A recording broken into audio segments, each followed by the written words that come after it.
Pues vamos a orar y vamos a poner todo en las manos de Dios, porque la palabra que vamos a dar el día de hoy definitivamente, si no fluye de parte del Espíritu, no tiene ningún sentido. Gracias, Señor, te damos por esta tarde, porque tú sabes, Señor, que a pesar de que estamos con mucho trabajo, Señor, esto tiene prioridad porque es darte la gloria a ti. Tú sabes cuánto, Señor, cuánto te amo y qué importante eres tú para nosotros. La vida de tu Espíritu fluya, Señor, y hable a los corazones de todos los que están el día de hoy y los que van a escuchar más adelante, en el nombre de Jesús. Amén. Muy bien. Me gustaría empezar con un repaso de lo que vimos. Voy a ver Jesús como el verbo.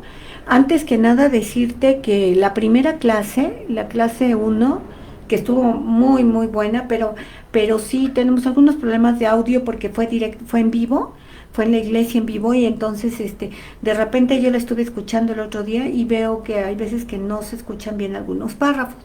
Pero bueno, yo espero que pronto, con la ayuda de Joel y del Señor, podamos tener unos micrófonos buenos ahí en la iglesia y podamos compartir la palabra y que tenga un mejor sonido y no se escuche tanto la calle y todo. Pero bueno, aún así la clase se escucha bien y pudimos transmitir el mensaje que queríamos hacer. Estuvimos viendo Juan, del capítulo 1 al capítulo 5. Hablamos de Jesús como el verbo, hablamos de que el verbo en la parte original significa logos, y que logos el logos tiene que ver con palabra. Entonces la palabra y la vida de Dios y la acción desde la creación, desde antes de la creación del mundo, tiene que ver con que todo fue hecho a través de la palabra.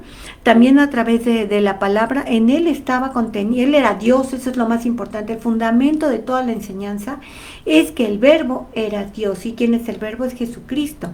Y nos lo describe claramente porque dice, y el verbo se hizo carne y habitó entre nosotros y vimos su gloria. Se hizo carne. Esta palabra creativa, esta palabra poderosa, esta palabra que hace todas las cosas, y que vino y nos trajo salvación, restauración, limpieza, nos trajo vida, nos trajo esperanza y nos trajo luz a nuestros ojos. Esa palabra está en medio de nosotros. Esa palabra se convirtió, se hizo carne y habitó entre nosotros y vimos su gloria. Dimos una gran explicación sobre esto, utilizamos muchísimos versículos, por lo que yo te insto a que puedas entrar a la clase y puedas escucharla y después escuches esta. O bueno, escucha esta si quieres, pero pues, la verdad es que te vas a quedar a la mitad, porque la primera parte del versículo 1 al 5, con una gran explicación, está en la clase anterior.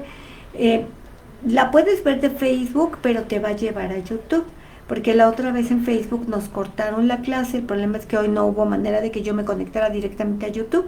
Ya después Joel se va a encargar de pasarla a YouTube de Facebook, de manera de que tú la puedas escuchar en cualquiera de las dos plataformas. Entonces, por ahí alguien me comentaba que ya la habían subido también a Spotify, entonces también ahí la puedes oír, ahí no la puedes ver, solamente escuchar. Entonces, bueno, lo importante de esto es que la conexión, si nos ayudas, Joel, en los comentarios a poner la conexión de las clases que va a dar Línea Vertical en YouTube, nos ayudaría muchísimo para que la gente que se conecte directamente ya se pueda suscribir. Suscríbete al canal de YouTube de Línea Vertical, porque eso nos va a permitir seguir compartiendo, y la verdad es que vas a tener mucha bendición, porque hay mucha palabra fuerte, palabra viva, palabra sólida, alimento, ¿verdad? Que va a transformar tu vida y que te va a ayudar a seguir creciendo en el Señor. Pero bueno, vamos a comenzar entonces con el versículo 6.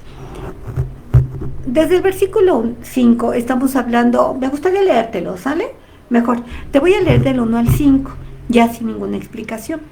En el principio era el verbo, y el verbo era con Dios, y el verbo era Dios. Este era el verbo era en el principio con Dios. Todas las cosas por Él fueron hechas, y sin Él nada de lo que ha sido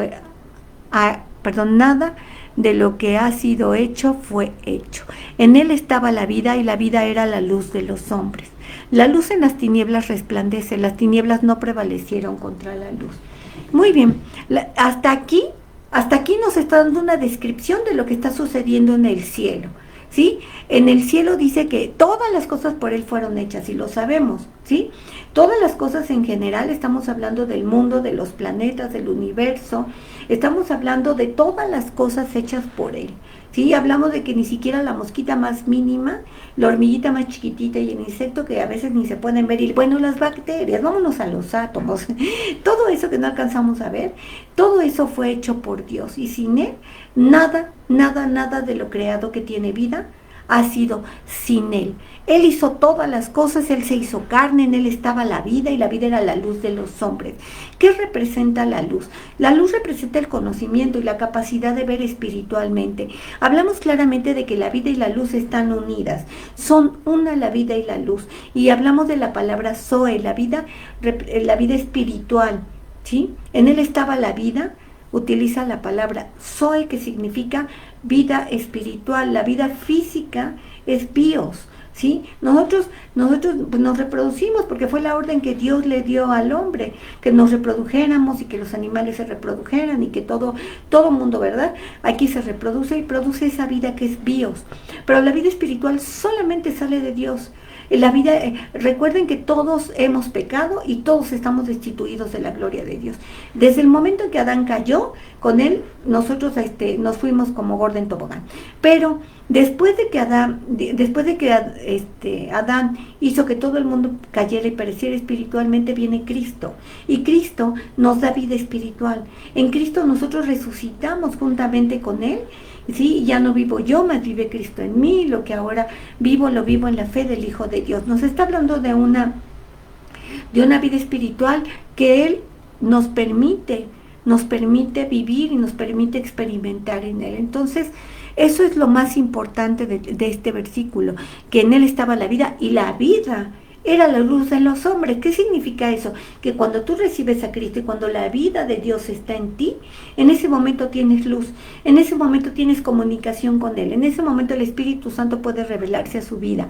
Allí tú puedes escuchar la voz de Dios, ahí tú puedes leer la Escritura y tener revelación, escuchar un mensaje y saber que Dios está hablando, y es como Dios se va revelando al corazón de los hombres. Esto es lo más importante de este versículo. En Él estaba la vida, y la vida era la luz de los hombres.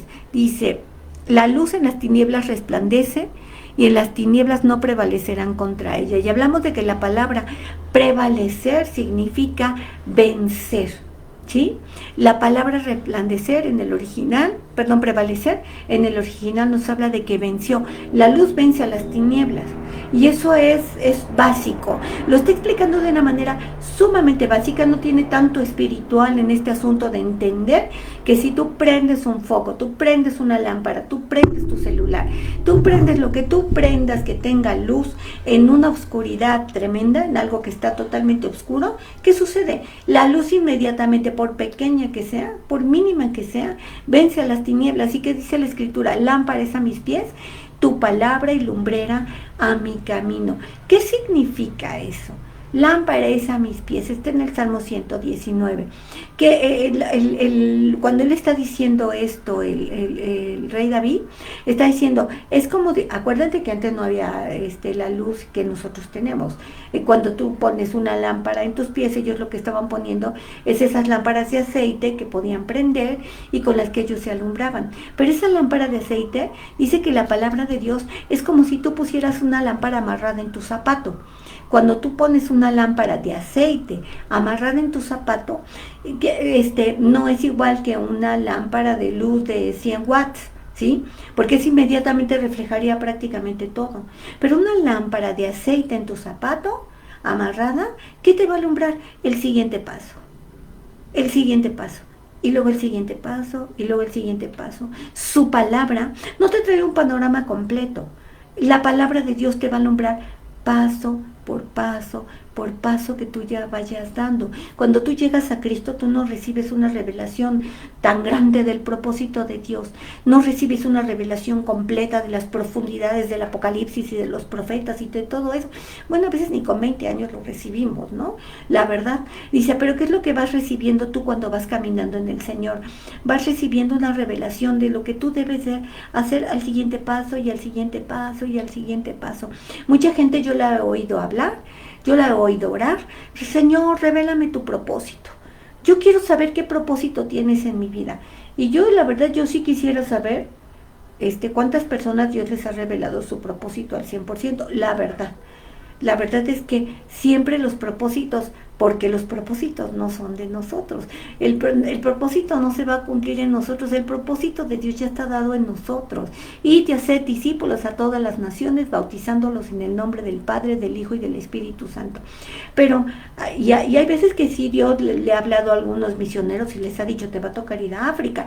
Pero ¿qué sucede con eso? Que ellos se van a África sin entender a qué van a ir a África ni cómo van a conquistar el mundo, ¿verdad? Están como Pinky Cerebro, hoy amanecimos porque nos vamos a ir a África y porque Dios nos va a decir qué hacer, pero el plan completo, pues digo, yo me acuerdo de mi padre que sabía que Dios lo había mandado para ser pastor, y mi padre, fue impresionante su conversión, porque pues de un día para otro se hizo el más cristiano del planeta, y mi papá se fumaba 3 cajas de cigarros al día. Hasta dice que después, cuando estuvo enfermo del corazón, le sacaron una tomografía y el doctor le dijo, oiga, ¿usted fuma mucho? Dice, no, ya no fumo. Dice, es que tiene las manchas en sus pulmones de que fumó mucho. No murió de nada que tuviera que ver con el corazón. Pero mi papá, en el día que se convirtió, ese día fue el mayor cristiano. O sea, el Espíritu Santo lo iluminó de tal manera que dijo, sí, voy completito, dejó de fumar, dejó de tomar alcohol, se metió totalmente al servicio a Dios. Al año ya mi papá era pastor, o sea, se aventaba unas luchas espirituales tremendas. Mi papá se iba caminando de casa en casa, él vendía cuadros, pues tenía que seguir manteniendo un familión, éramos 12 en la casa, 5 de él, nosotras éramos 4, se casó con mi mamá, los 2 eran viudos, ellos tuvieron 4, total que éramos 12, y ¿qué creen? Que mi papá tenía que seguir trabajando, pero al mismo tiempo él quería cumplir el propósito de Dios en su vida, y entonces él empezó a predicar, y entonces en todas las casas, cuadro por cuadro, casa por casa, él iba vendiendo cuadros y predicaba el evangelio. Y luego se ponía a orar por los enfermos. Y mi papá, como no tenía un gran conocimiento de la palabra, estaba recién convertido, pues luego las enfermedades o los chamucos se le andaban pasando, y luego se la pasaba enfermo él también. Hasta mi mamá le decía, ya no prediques porque tienes que seguir trabajando, somos muchos en la casa y tú te la pasas en la cama. Hasta que él desarrolló una capacidad espiritual de manera que pudo defenderse de todas esas cosas que sucedían, pero no sabía dónde iba. O sea, sabía que Dios le había llamado a ser pastor, ya, pero no sabía todas las cosas que le iban a venir en el camino. Y digo, nosotros empezamos a buscar a Dios, empezamos a buscar un propósito en Él, pero ¿qué va a ser? Los propósitos de Dios son eternos. Tú lo único que haces es sumergirte en ese propósito, y Él va a revelar a tu vida y va a bendecir las cosas que Dios ha puesto en sus manos, pero los propósitos pertenecen a Él. Toda la luz de Dios nos la va revelando paso a paso. Lámpara es a mis pies tu palabra, y lumbrera es a mi camino. Va alumbrando mi camino conforme yo voy dando pasos. Pero si tú no buscas la palabra, si la palabra de Dios no mora en abundancia en nuestros corazones, como dice el apóstol Pablo, si no mora en abundancia en nuestros corazones, es muy difícil que nosotros no cometamos errores, de que no tropecemos, de que no nos equivoquemos, porque la luz que viene de la palabra, que es el verbo, en nosotros va guiándonos paso a paso. Así es que en ningún momento debemos desesperarnos. Yo no digo que a veces no queremos tirar la toalla. No, hay veces en que ya sentimos como que ya nos esforzamos mucho, pero no ha pasado nada. Realmente nosotros no sabemos si ha pasado o no ha pasado. Nosotros en Ciudad Feliz trabajamos arduamente más de 40 maestros para ayudar a los niños de Iztapalapa, y te voy a decir algo, yo sé que ha habido fruto de eso, yo sé que hay adolescentes y hay jóvenes que escucharon la palabra cuando eran niños en unas condiciones de veras tristes y Dios ha hecho algo en la vida de ellos. Pero ya no nos toca a nosotros el fruto, ¿sabes? O sea, si nosotros podemos ver el fruto, qué chido, y qué padre y qué bonito. Pero al final el fruto es el Espíritu. Al final la obra le pertenece a Dios. Al final la luz y el poder y la gracia y la verdad la ha puesto Dios en nuestros corazones para hacer única y exclusivamente su voluntad. Nosotros estamos aquí para decir, sí Señor, heme aquí, envíame a mí y a lo que tú me digas que yo haga. Pero no te va a dar una gran revelación. Hablamos hace 8 días de que a veces la palabra de Dios para muchos es locura. Hablamos de cómo Abraham, en medio de que Dios lo sacó de Mesopotamia y lo mandó a la tierra, y nunca le dio la tierra y habitó siempre en tiendas. Eso es una locura. Y yo no veo a Abraham suicidándose. Dios no me cumplió la promesa que Dios me había dado y no me... Perdón, pero no vemos a Abraham haciendo esas cosas. No vemos a Abraham diciendo, incluso cuando le mandó matar a su hijo, cuando le dice, vete a la montaña y entrégame a tu hijo, tu único hijo, ¿en qué momento lo cuestiona? ¿En qué momento Abraham se para y dice, Dios, ¿estás seguro? O sea, mira, Dios, yo creo que ya algo por ahí se te fue, porque neta, tanto trabajo que me costó tener este hijo, ya tenía yo 100 años, Eva 90, es el hijo de la promesa, y ahora me lo estás pidiendo para que le dé matatena. Pues obviamente eso era una locura, ¿sabes? Es una locura, la palabra de Dios es locura. A veces pareciera que lo que hacemos nosotros en el servicio es locura. El que yo esté aquí ahorita con ustedes realmente es una locura, porque tengo de trabajo que Dios guarde. Tengo de trabajo que no puedo ni respirar. O sea, de veras, me acuesto cansada y me levanto cansada de que no me da el tiempo suficiente para todo lo que tengo que hacer. Pero ¿sabes qué? Llega un momento así en el día que digo, a ver, Clau, esto no se va a acabar. Haz a un lado la computadora, haz a un lado todos los correos 20,000 que tienes y los 30 watts, apaga tu teléfono y ponte a estudiar. Porque lo que honra al Señor es que yo hable la palabra. Lo que a mí me produce vida en mi espíritu es darles estas clases. Yo recibo más de Dios cuando yo les doy estas clases que cuando yo estoy estudiando o escuchando de otro lado. Yo recibo mucho más de Él y para mí es un privilegio y es un gusto hacerlo. Entonces, por esa razón yo lo hago. Y es una locura que esté yo aquí, porque ahorita tengo 40,000 correos que tengo que contestar, pero pues yo sé que todo puede esperar y que Dios bendice mi trabajo cuando yo le sirvo a Él. ¿Y qué sigue? ¿Qué sigue? Que Dios en las tinieblas resplandece. La luz en las tinieblas resplandece. Entonces yo no tengo que tener ningún miedo de no saber a dónde me dirige el Señor. Solo sé que lámpara es a mis pies su palabra y que si yo sigo buscando su palabra y su palabra está impregnada en mi corazón, ¿sí? Y yo encomiendo en mi camino, el siguiente paso que voy a dar está siendo guiado por Él, está siendo protegido por Él, y por eso dice la palabra, por nada estéis afanosos, sino que sean conocidas las peticiones, tus peticiones de tu corazón delante de Dios.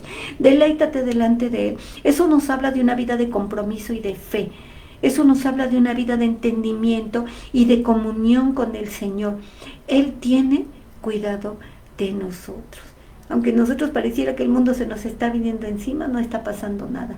Él tiene cuidado de nosotros. Él nos fortalece y Él va adelante. Entonces, la luz en las tinieblas resplandece. Para los que se acaban de conectar, estamos en Juan capítulo 1, verso 5. Les recordaba a todos que en la clase anterior ya está en YouTube, la pueden escuchar ahí, y la clase de hoy es continuación de la clase anterior, porque llegamos hasta el versículo 5 de Juan, y ahora vamos a seguir. Ojalá pudiéramos llegar hasta el versículo 18. Voy a intentar dar clase la próxima semana, pero salgo de viaje, me voy 15 días, y tengo viajes a partir de mañana, regreso y tengo otro viaje de 2 días, regreso y luego me voy de viaje 15 días. Sin embargo, miércoles y jueves estoy todavía en México. Voy a intentar con todas mis fuerzas, yo en estos viajes seguramente voy a buscar dirección de Dios y poder darles la clase la siguiente, y luego ya va a haber 2 miércoles que ya es imposible porque el internet no sé, ni tampoco donde esté yo viajando pueda yo conectarme para la clase, pero la clase del miércoles que entra voy a hacer el esfuercísimo de poder dárselas. Vamos a ver, todo lo que viene del versículo 1 al versículo 5 nos está hablando de cosas celestiales, nos está hablando de Dios como el verbo, como el creador de todas las cosas, de los 3 cielos, creador del universo en general, creador del mundo espiritual, creador absolutamente de todo lo que existe. En él estaba la vida era la luz de los hombres y él resplandeció entre las tinieblas. ¿Qué dijo Dios en medio de las tinieblas cuando la creación? Lo primero que dijo: sea la luz, y fue la luz, y fue el primer día y la noche, separó la luz de las tinieblas. Sabía el Señor que nada absolutamente puede existir si no hay luz. Sabía el Señor que nada puede ser si no hay luz, y dice: yo soy la luz del mundo. Lo que Él da como vida para el mundo va generándose de Él mismo. Entonces dice: yo soy la luz del mundo, y la luz vence a las tinieblas nuevamente. Entonces, todo eso es espiritual. Todo eso lo estamos hablando del cielo a la tierra. Todo lo que sucedió, el verbo se hizo carne, habitó entre nosotros. Esto es que Dios mismo se hizo carne, porque nos lo dice claramente, el verbo era Dios y el verbo se hizo carne. Ok, Él viene del cielo a la tierra, ¿sí? Y entonces Él aquí empieza a traer su luz. Pero luego, ¿qué sucede en el versículo 6? Pareciera que ahora nos está hablando ya de algo terrenal, ya algo de que ya está aquí hecho.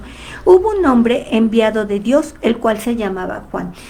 Sabemos perfectamente que está hablando de Juan el Bautista.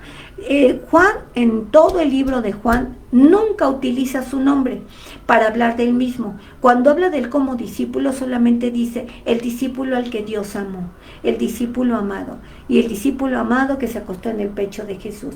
Nos habla de un discípulo que definitivamente estaba conectado con Dios. Y yo te voy a decir algo: si tú sabes que eres el discípulo amado, prefieres llamarte el discípulo amado que llamarte Pedro, Juan o Pancha, o lo que tú quieras, ¿no?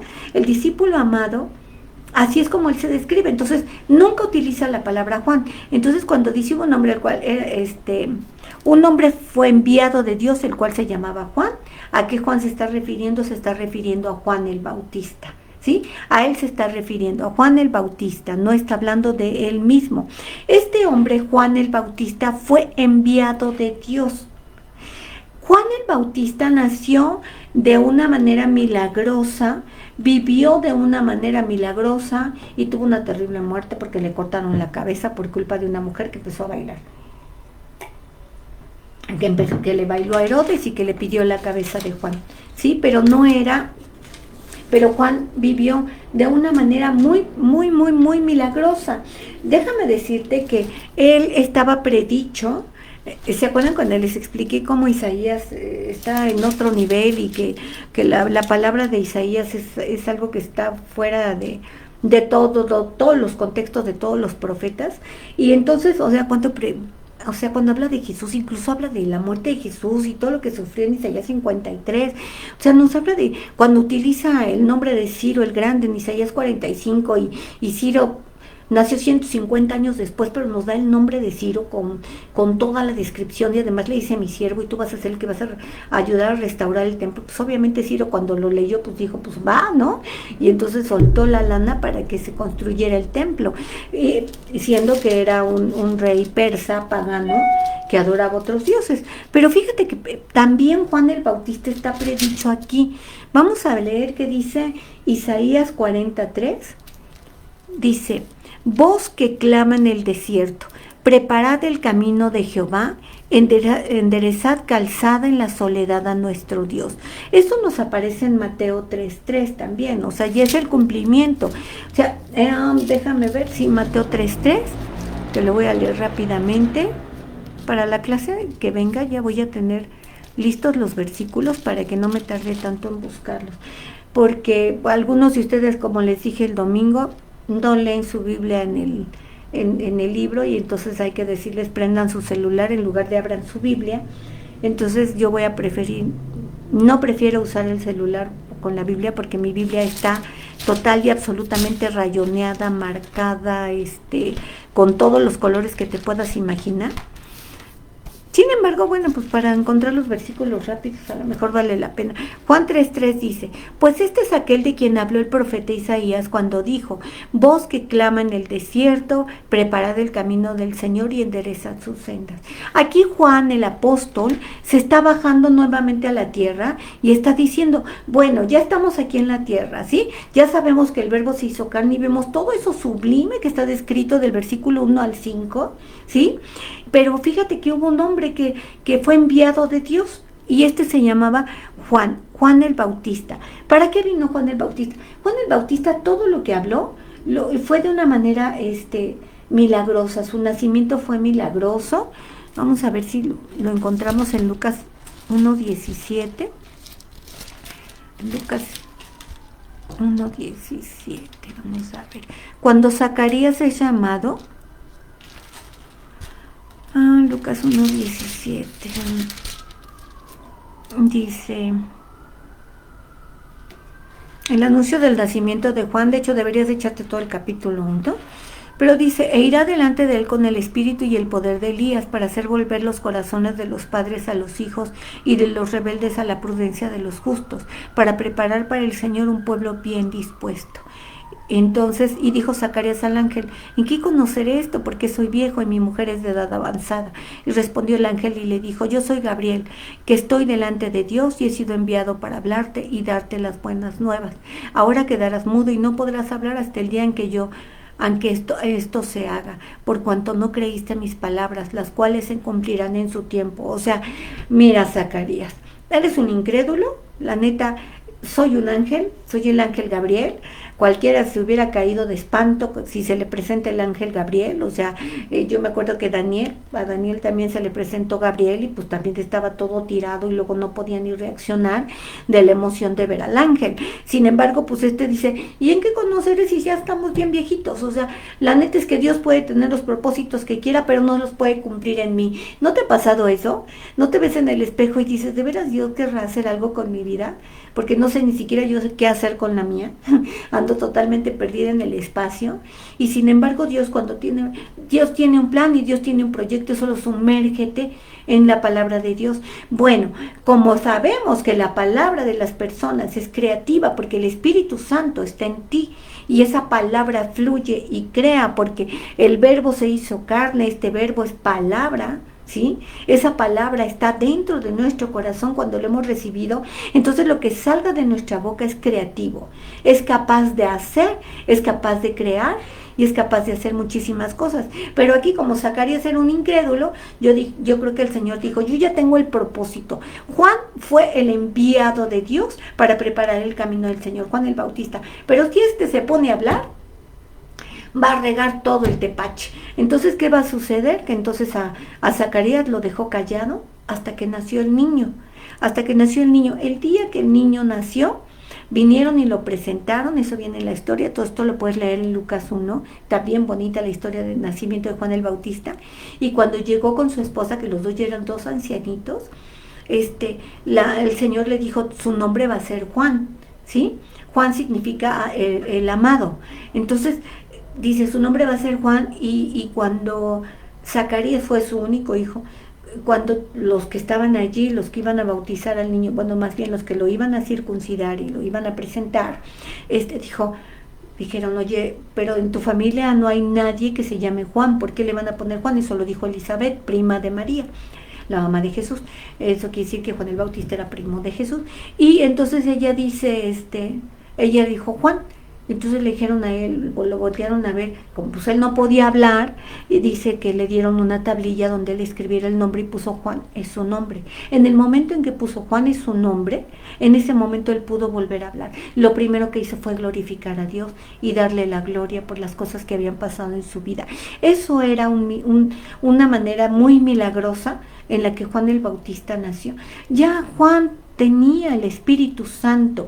Cuando María llegó a visitar a Elizabeth a su casa, sabiendo que Elizabeth, siendo una mujer ya muy adulta, estaba embarazada. Ya María venía embarazada de Jesús, y dice que cuando llegó y saludó, Elizabeth saluda a María y le dice: muy, muy, muy muy virtuosa eres tú, ¿verdad? El Espíritu Santo está contigo. Pero dice que en el momento en que se encuentran, dice que el niño dentro de Elizabeth saltó de gusto, y en ese momento el niño fue lleno del Espíritu Santo. El niño ya nació lleno del Espíritu Santo, ya con un propósito eterno, ya con una misión definitivamente de preparar el camino del Señor, y a eso se dedicó toda su vida.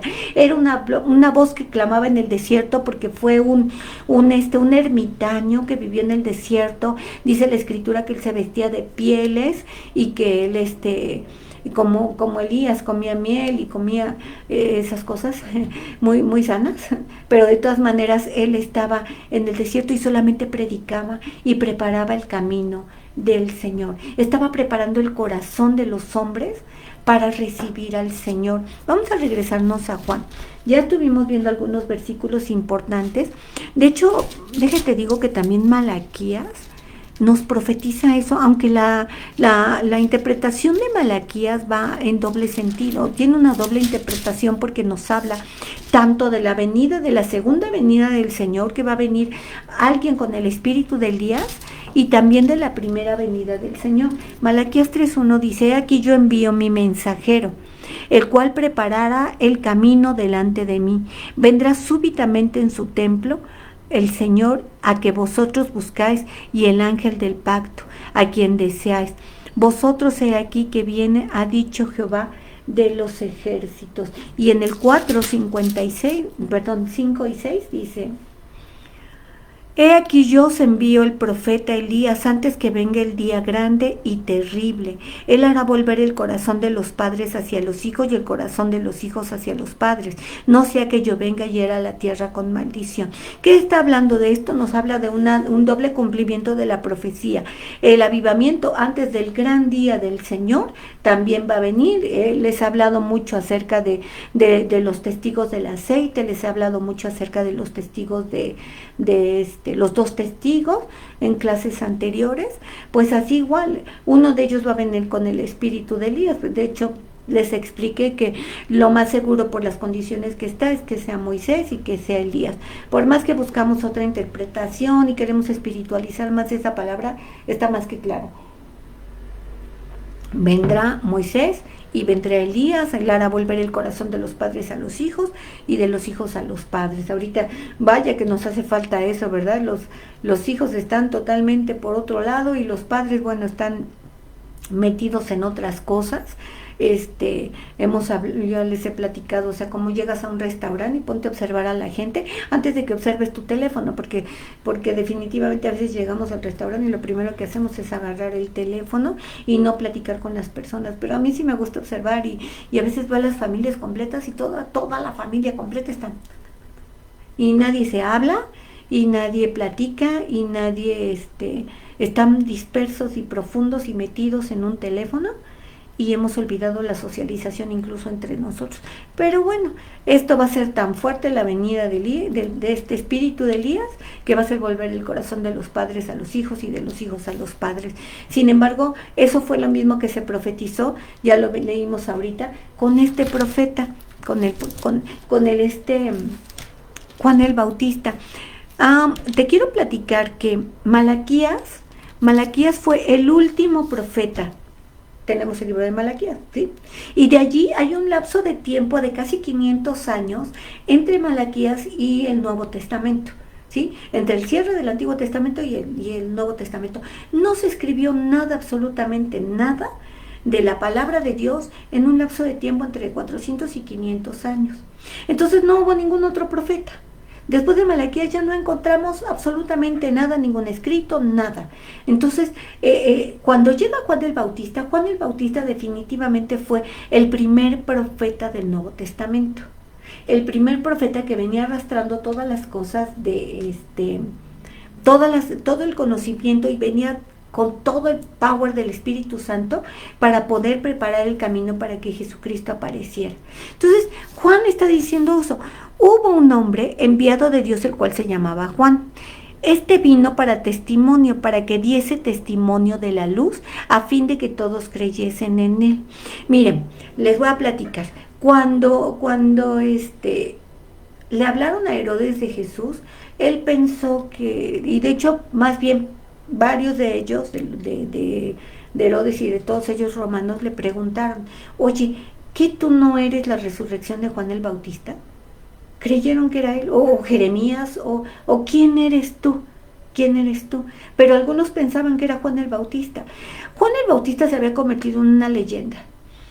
Él vivía en el desierto, venía y predicaba. ¿Y por qué le llamaban el Bautista? Porque bautizaba en el río. Él bautizaba y entonces, de hecho, Jesús vino y se bautizó con él, y fue cuando el Espíritu Santo vino sobre él como paloma. Todos conocemos esa historia. Pero Juan el Bautista tenía demasiada influencia y era muy poderoso, porque les decía a los fariseos, generación de víbora, ¿quién nos enseñó a huir de la ira venidera, a hacer frutos dignos de arrepentimiento? Les decía a ellos, arrepiéntanse. Todo el mundo les decía arrepiéntanse. Sabemos que la palabra arrepentirse viene del griego metanoia, que quiere decir cambiar de rumbo. Deja de hacer las cosas que estabas haciendo, en pocas palabras. Arrepentirse no es tirarse al piso y decir, sí, me arrepiento, culpable soy yo. Eso no es arrepentirse, porque te levantas y vuelves a hacer lo mismo. Arrepentirse significa, aunque no te estés tirando al piso, sí pides perdón a Dios, pero arrepentirse significa cambiar de mente, cambiar de camino, caminar en sentido contrario a lo que tú estabas haciendo. Es arrepentirse. Y Juan el Bautista les predicaba a todos, generación de víboras, hagan frutos dignos de arrepentimiento, que se vea en tus acciones que te arrepentiste y que dejaste de hacer lo que estabas haciendo. Entonces, eso es lo que hacía Juan el Bautista. Era un tremendo profeta que estaba lleno del Espíritu de Dios. ¿Qué significa eso? Que se hizo una leyenda. Juan el Bautista se hizo una leyenda. Bueno, tanto que a Herodes, cuando le mandó cortar la cabeza, él estaba sufriendo, pero ya había cometido el error de haberle prometido a la hija de su amante, que era esposa de su hermano. Ya le había prometido que le iba a dar a Herodías, que le iba a dar lo que ella pidiera. Pues le pidió la cabeza del Bautista, instruida por la madre, porque Juan el Bautista no se paraba para decirle a Herodes que lo que estaba haciendo era malo, que no le era lícito tener a su cuñada como amante. Entonces Herodías estaba tan enojada que pues mandó que le cortaran la cabeza a través de la hija al Bautista. Entonces, pero también le dolió en su corazón a Herodes, porque era toda una leyenda. Bueno, se quedó como una leyenda, ¿sí? Juan el Bautista. Entonces es necesario que Juan explique que él no era la luz. Juan el Bautista, él mismo lo dijo, que era necesario. Aquí en Juan 3 dice, es necesario que él crezca y que yo mengüe. No tengo el versículo, pero en Juan, aquí mismo en Juan, bueno, es necesario que él crezca y que yo mengüe. Eso lo entendía perfectamente Juan. O sea, Juan sabía a qué había venido y sabía que él no era la luz, porque la luz es Jesús, la luz es Cristo, era el Mesías, y Juan le tiene que explicar, el apóstol Juan tiene que explicar que Juan el Bautista no era el Cristo, que esa leyenda la tenían que hacer a un lado, porque la verdadera luz era Jesús. Entonces, por eso es que él tiene que explicar, vino por testimonio para que diese testimonio de la luz, a fin de que todos creyesen en él, ¿sí? Encaminar a todas las personas para que creyeran en Jesús. Vino a preparar el camino. Ya viene el Mesías, estoy profetizando que viene el Mesías, por el cual yo no soy digno de atar la correa de sus zapatos.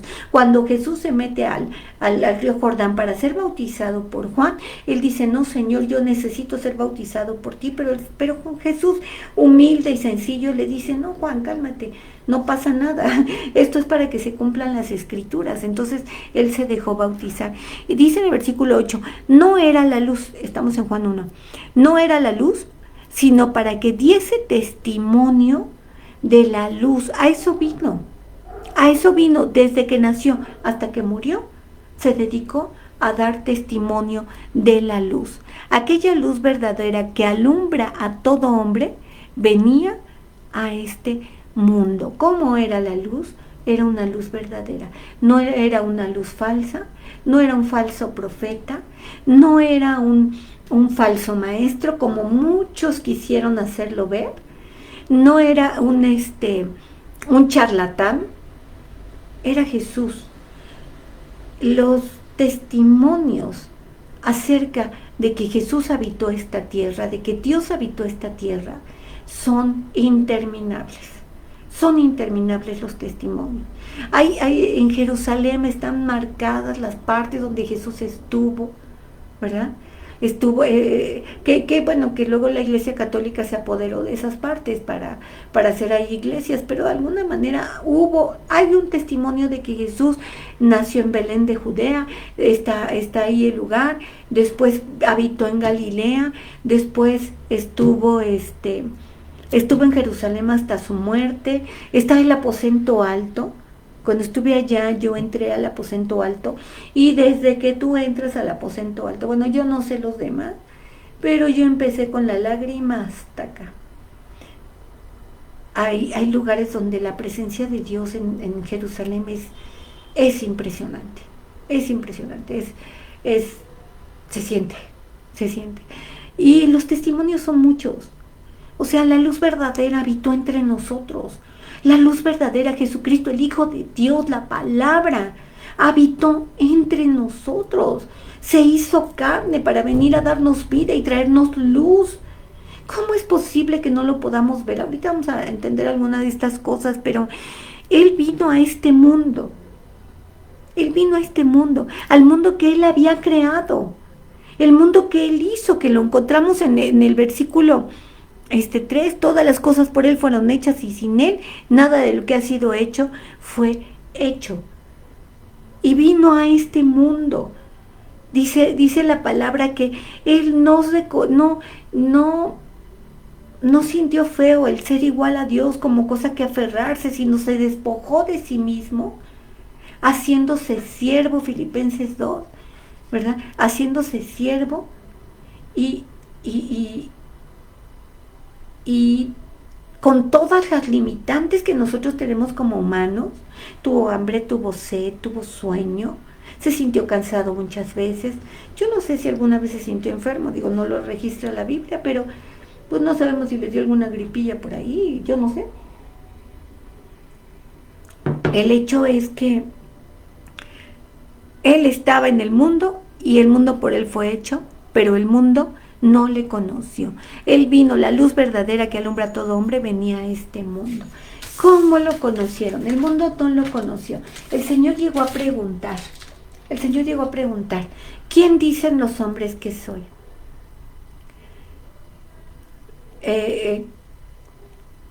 Lee los evangelios, escucha las palabras de Jesús atentamente. Ojalá pueda sentir su corazón, porque es Dios mismo hecho carne habitando entre nosotros, y vimos su gloria como la gloria del unigénito Hijo de Dios, lleno de gracia y de verdad. Entonces, ¿qué sucede? Él le pregunta a Pedro, ¿quién dice que soy? Y entonces Pedro, ¿verdad? ¿Qué es lo que nos dice? Le dice, tú eres el Cristo, el Hijo del Dios viviente. Y Dios le dice, esto no te lo ha revelado carne y sangre, ¿verdad? Sino mi Padre que está en los cielos. Entonces, el Señor empieza a decir, cuando tienes una revelación de la luz y de Jesucristo en tu vida, es porque el Padre te lo ha revelado y porque entonces me conoces y la luz ha entrado a tu vida espiritual, ¿verdad? Algunos de las personas que estuvieron con Él, ahí en Juan 7:12, ¿qué le decían? ¿Que Él era qué? Juan 7:12, ¿cómo lo conocieron? Dice, había una gran multitud acerca de Él entre la multitud, pues unos decían, este es bueno, y otros decían, no, sino que engaña al pueblo. Entonces algunos decían, este es bueno, sí, pero no entendían que Él era el Mesías. La luz no había llegado todavía a sus ojos para entender, ¿verdad? Algunos creyeron que era un gran líder y un profeta. A ver, ¿qué dice Mateo 21:11? como quiero avanzar rápido, les voy a dar las citas y si tú puedes las estudias después, que vuelvas a escuchar la palabra y puedes completar el estudio. La gente decía, este es Jesús, el profeta de Nazaret de Galilea. La gente decía esto, es el profeta, ¿sí? De Nazaret de Galilea. Es un profeta, pero no podían pensar que llegara a ser más. Es un profeta. Entonces, en Lucas 6:16 también nos habla de esto, que era un líder, era un profeta. Marcos 16:14, de la misma manera. Algunos lo tomaron como rey. Vamos a ver qué dice Juan 6. Juan 6 del 14 y 15. Dice... Y aquellos hombres entonces vinieron, viendo la señal que Jesús había hecho, dijeron, verdaderamente es el profeta que había de venir al mundo. Pero entendiendo Jesús que lo iban a venir a apoderarse de él y hacerle rey, volvió a retirarse al monte él solo. Cuando vieron las señales que él había hecho, ¿sí?, la alimentación de los 5,000, ¿verdad? Pues como habían quedado bien llenitos, entonces dijeron, verdaderamente este es el profeta. ¿A qué se refieren cuando dicen este es el profeta? Moisés en Deuteronomio dice claramente, vendrá un profeta después de mí, haciendo referencia al Mesías. Entonces ellos, conociendo perfectamente la Torá, entendían que el Mesías iba a ser un profeta, pero dijeron, lo iban a tomar para hacerlo rey. El pueblo de Israel estaba hasta el gorro de toda la esclavitud que tenían con Roma. Ya no querían ser esclavos de Roma, y ellos sabían que cuando viniera el Mesías, que allí, ¿se acuerdan cuando les expliqué el capítulo 11 de Isaías? Les expliqué que no tenemos una visualización completa, una visión completa, una luz completa acerca de en qué momento está la primera venida y en qué momento está la segunda venida. En ninguna parte del Antiguo Testamento no lo marca como tal. Por eso para los judíos les es tan difícil entender que Jesucristo es Dios. ¿Por qué? Porque estaban tan metidos y sumergidos en la ley y en todas las cosas que la ley explicaba, y los profetas hablaban la ley y los profetas, que es algo que es la Torá. Vamos, todo lo que tiene que ver con la escritura en el Antiguo Testamento. Entonces, la Torá son los primeros 5 libros, estamos hablando del Tanaj, todo el Antiguo Testamento. Entonces, ellos estaban muy metidos en eso, y como no se alcanza a ver claramente dónde está la primera y dónde está la segunda venida, ellos se van a que el gran día del Señor, en que Él nos va va a restaurar su reino, como lo dice en Isaías. En los últimos capítulos de Isaías nos habla del nuevo reino, del cielo nuevo, de la tierra nueva, nos habla de cosas maravillosas. Jeremías también lo habla. Prácticamente todos los profetas hablan del gran día del Señor. Entonces ellos decían, pues cuando venga el Mesías nos va a sacar de ser esclavos de Roma, nos va a liberar, porque creían que iba a ser políticamente gobernador, un gobernador políticamente poderoso, y sin embargo él no venía a eso, él venía a dar su vida por nosotros, y conocía perfectamente el plan del Padre y sabía perfectamente bien lo que iba a hacer. Entonces pues no dejó que lo tomaran como rey. Entonces pues algunos querían matarlo, ¿verdad? Algunos decían que era blasfemo. Vamos a ver qué dice Juan 19, versículo 15. Dice, pero ellos gritaron, fuera, fuera, crucifícale. Y Pilato les dijo, ¿a vuestro rey he de crucificar? Y respondieron los principales sacerdotes, no tenemos más rey que César. ¡Qué barbaridad! ¡Qué barbaridad! Definitivamente eran como todos los políticos en todo el planeta. Decían muchas mentiras, porque pues ellos no querían a César. Ellos estaban viendo cómo salirse por la tangente de todas las cosas que César les quería imponer. Pero entonces, con tal de matar a Jesús, no, el único rey que tenemos es César. No, bueno. El hombre rico también dice, yo quiero seguirte, yo quiero estar contigo. Vamos a leerlo como último para este tema, y después nos vamos a seguir adelante. Marcos 10, versículo 17 al 22, dice, al salir él para seguir su camino, vino uno corriendo, e hincando la rodilla delante de él, le preguntó, Maestro bueno, ¿qué haré para heredar la vida eterna? Y Jesús le dijo, ¿por qué me llamas bueno? Ninguno hay bueno sino solo Dios. ¿Los mandamientos los sabes? no adulteres, no mates, no hurtes, no digas falso testimonio, no defraudes, honra a tu madre honra a tu padre y a tu madre. Y entonces él respondiendo le dijo, maestro, todo lo he guardado desde mi juventud. Entonces Jesús mirándole le amó, como que le dio mucha ternurita al Señor y le dijo, una cosa te hace falta, anda, vende y todo lo que tienes y dalo a los pobres y tendrás tesoros en el cielo. Y ven y sígueme tomando tu cruz. Pero el afligido por esta palabra se fue triste porque tenía muchas posesiones. No era tanto su compromiso con el Señor. No tenía un compromiso tan fuerte con Él como para decir, pues yo he hecho todo lo que la ley me ha marcado que haga. Y el Señor le dijo, sígueme. O sea, está bien, padre. O sea, el Señor lo amó en ese momento y dijo, él puede ser un buen discípulo mío. Miró su corazón, o sea, el Señor, yo creo que sabía que no iba a dejar sus riquezas, pero le dio la oportunidad.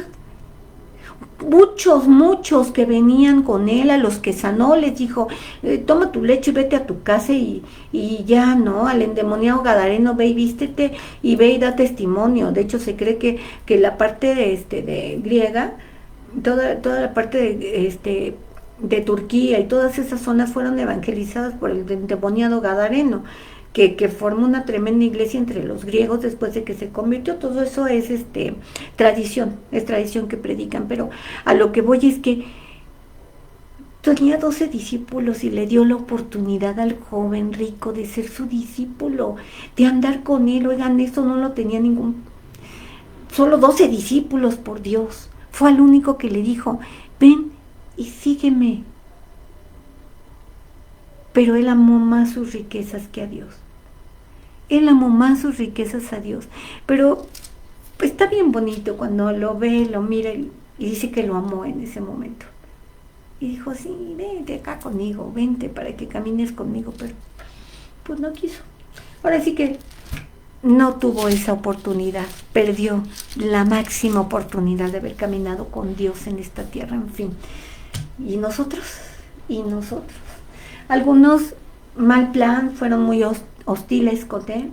Algunos le llamaron loco y endemoniado, Juan 10:20, ya no lo vamos a leer, ¿verdad? Muchos por su incredulidad lo maltrataron, se burlaron de él, hicieron cosas terribles con él. Sin embargo, ¿verdad?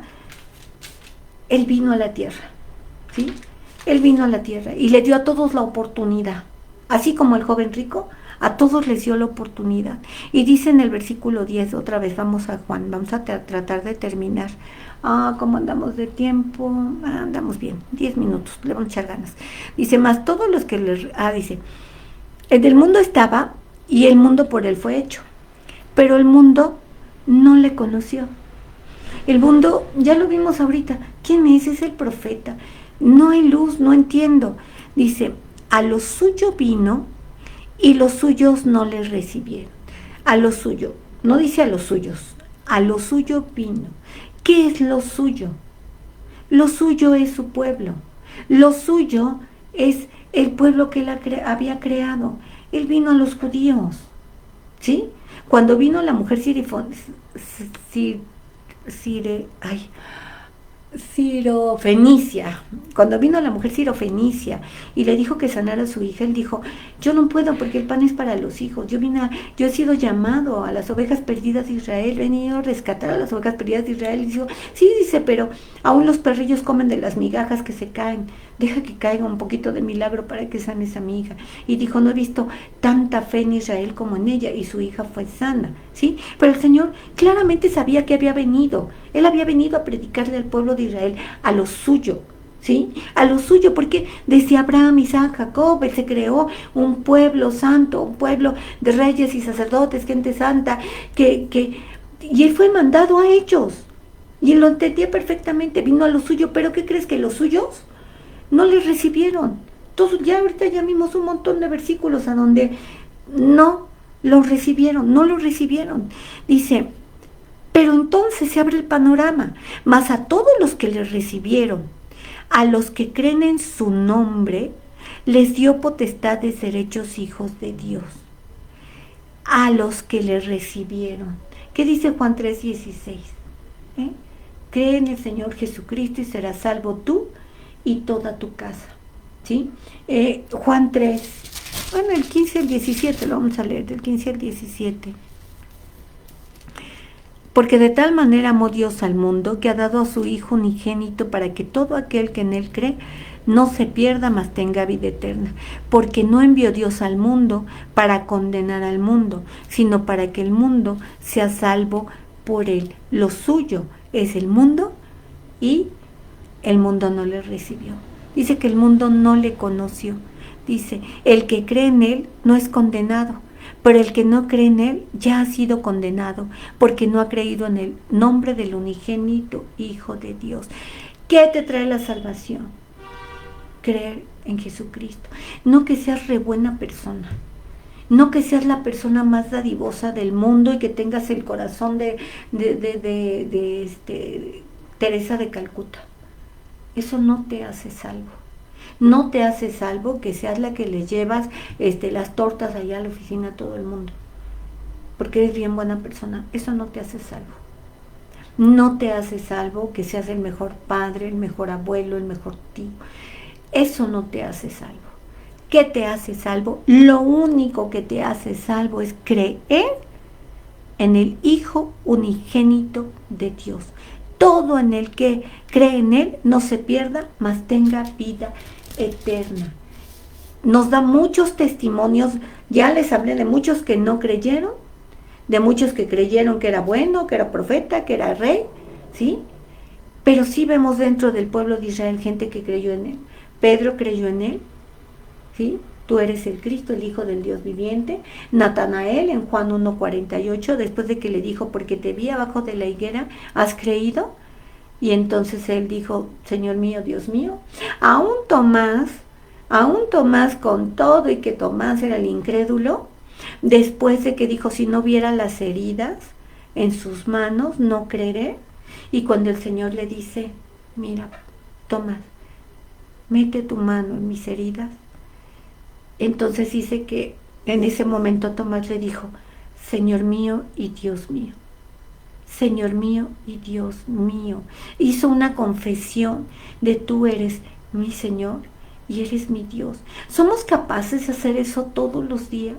¿Somos capaces de realmente mantenernos humillados delante de la presencia del Señor y decirle, Señor mío y Dios mío?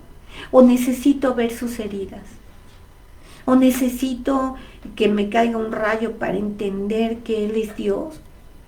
¿O qué necesito para tener una vida comprometida con Él después de lo que estoy leyendo en Juan? Después de ver que hizo todo lo que tenía que hacer para que yo fuera salvo. Todo lo que tuvo que hacer. Su vida entregó completita por mí. Se despojó de su gloria, de todo lo que Él tenía con el Padre. ¡Qué necesidad! Por amor. De tal manera amó Dios al mundo que dio a su Hijo unigénito. Por amor lo hizo. ¿Qué necesito que pase para decirle, Señor mío y Dios mío?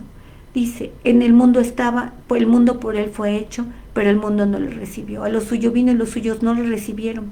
Mas a todos los que le recibieron, y está hablando en pasado, a los que creen en su nombre, es un presente continuo, les dio potestad de ser hechos hijos de Dios, los cuales no son engendrados de sangre, ni de voluntad de carne, ni de voluntad de Dios, ni de voluntad de varón, sino de Dios. Esto de no son engendrados, somos hijos de Dios en el momento en que creemos en Él. En ese momento nuestro corazón está sellado con las arras de la garantía de que somos de su propiedad, que somos sus hijos. Y Dios no va a tratar mal a ninguno de sus hijos. Y Dios va a bendecir a sus hijos. Y Dios va a estar con sus hijos, ¿verdad? Porque si amó al mundo para entregar a su Hijo por nosotros, para que fuéramos salvos, ¿cómo no nos dará con Él todas las cosas? Nosotros podemos caminar en una vida nueva. Nosotros podemos realmente vivir en una vida con un arrepentimiento, un cambio de mente, un cambio de mentalidad. Si antes me creía que era un fracasado, que no podía, que nunca iba a hacer nada en la vida y que esa misma maldición les iba a caer a mis hijos, perdóname, pero eso no es en el mundo cristiano. Eso no es para los hijos de Dios, porque aquí nos está diciendo, nosotros no fuimos engendrados de carne y sangre, ni de voluntad de varón ni voluntad de mujer, sino somos engendrados por Dios. Es un milagro. Es lo mismo que el Señor le explicó a este Nicodemo cuando le dijo, necesitas nacer de nuevo. Si quieres entrar al reino, necesitas nacer de nuevo. Necesitas ser engendrado por Dios. Necesitas llamarte hijo de Dios, dice. Entonces dice, no somos engendrados, es un milagro. Esta parte de la salvación, esta parte de llegar a ser hijo de Dios, no es porque eres bien buena onda y porque le caes bien a todo el mundo. Es porque Dios hizo un milagro en tu vida, ¿sí? Y como eso debemos caminar y como eso debemos creerlo y debemos vivirlo. Oímos todos los tiempos muchas voces, oímos muchísima influencia afuera. Entre las cosas que son buenas, son malas, tanto engaño, tantas cosas que escuchamos afuera. Pero perdóname, lo único que me dice la verdad es esto. Lo único que me da el camino a seguir, la lámpara a mis pies para el siguiente paso, el siguiente paso, el siguiente paso, y no tropezarme, y no caerme, y no cometer errores, es su palabra y es el Señor. Somos engendrados por la voluntad de Dios. Dice, ya que el verbo fue hecho carne, ¿sí? Habitó entre nosotros. ¿Cuál verbo? El verbo del versículo 1 del capítulo 1. En el principio era el verbo, era la palabra. El verbo era con Dios y el verbo era Dios. Y dice, aquel verbo fue hecho carne, habitó entre nosotros y vimos su gloria, gloria como la del único unigénito del Padre, lleno de gracia y de verdad. ¿Qué significa unigénito? El ser que trae los genes del Padre. ¿Lleno de qué? De gracia y de verdad. ¿Qué es la verdad? ¿Qué es la gracia? ¿Sí? La gracia es un favor inmerecido. Vino el unigénito Hijo de Dios, lleno de los genes del Padre.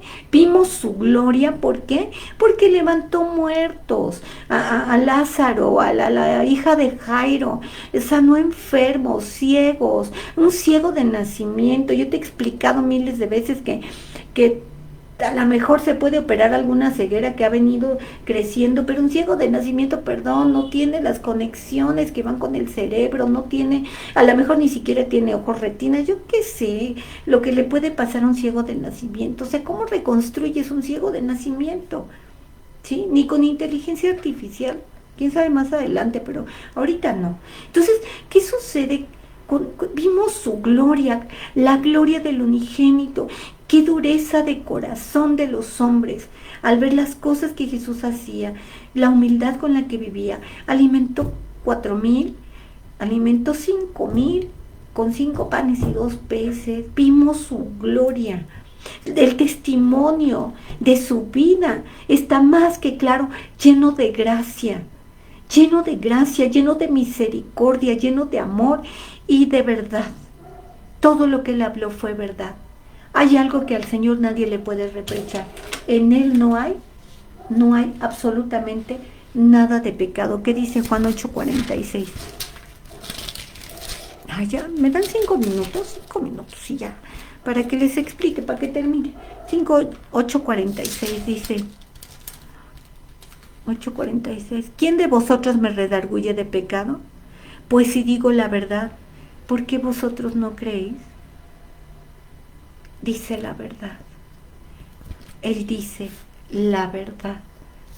Estamos acostumbrados a oír mentiras, y nos acostumbramos a eso. Y creemos incluso nuestras propias mentiras. Nosotros mismos nos mentimos y justificamos todo el tiempo porque hacemos determinada cosa que sabemos que no está bien. Pero al Señor, ¿quién lo redarguye de pecado? Todo lo que habló fue la verdad. La verdad. Juan dio testimonio de él y clamó diciendo, este es de quien yo decía, el que viene después de mí es antes que yo, porque era primero que yo. Él nos habla de la preeminencia y de la eternidad del Señor. Él era antes que Juan el Bautista, fue antes de la creación, lo está explicando el apóstol Juan en el versículo 1, ¿sí? El verbo era Dios y era en el principio con Dios desde antes. Dice, porque de su plenitud tomamos todos, gracia sobre gracia. Porque la ley por medio de Moisés fue dada, pero la gracia y la verdad vinieron por medio de Jesucristo. Allí había un tema, híjole, es que sí me puedo llevar como una media hora para explicar. Nos la echamos la otra semana. Es que sabes que te quiero explicar con manzanitas esto. A lo mejor no nos va a durar, sí, nos va a durar la hora porque te la voy a hacer más extensa y voy a ver temas o cosas que todavía no. Pero me gustaría explicarte con manzanas del 16 al 18, porque allí vamos a aprender un chorro. Entonces, te la dejo, no la dejamos para la siguiente semana.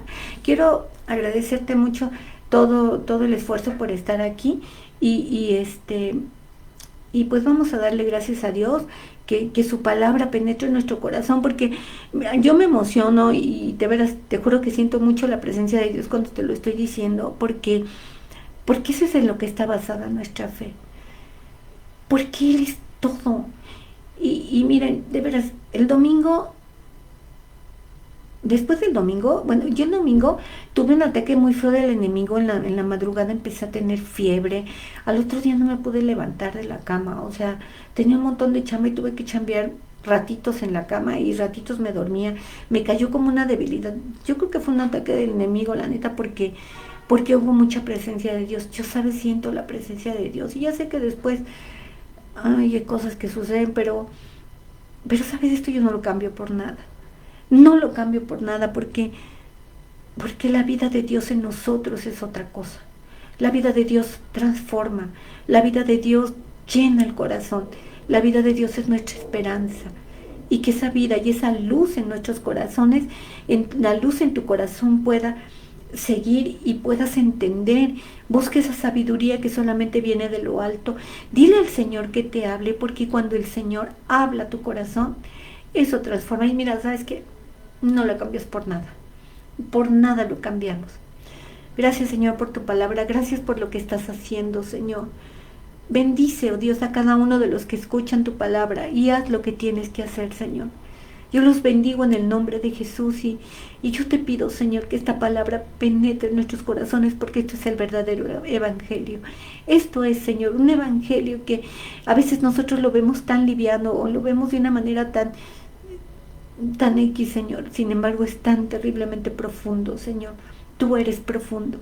En el nombre de Jesús los bendigo. Amén. Cuídense mucho. Nos vemos la próxima semana.